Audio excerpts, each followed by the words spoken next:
Salamlar. 2 dəqiqəyə qarışdırırsan, 3 dəqiqəyə isə hazırlanma qaydasını tətbiq edirsən. Cəmi 5 dəqiqəyə hazırlanan tez vazır badımcan salatını təqdim edirəm. İndi sənə çərəyağının kremi ilə gözəlləşən badımcan salatını göstərəcəm. İlk öncə 2 badımcan bir sıra ötürməklə soyulur. Kub-kub doğranılır. Çərəyağında qızararaq kremisi olur. Kədərlənmə, çərəyağı yoxdursa başqa yağdan da istifadə edə bilərsən. Mənə görə badımcanın rəngi yay süfrələrinin güclü əfsanəsidir.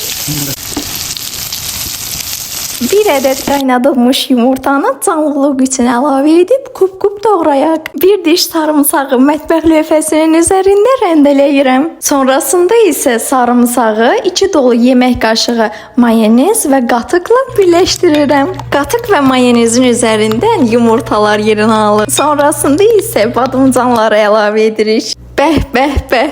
Bu dad yalnız mətbəximizin deyil, ürəyimizin də süfrəsidir. Son olaraq isə məni izləyib ailə olduğun üçün sənə sonsuz minnətdaram.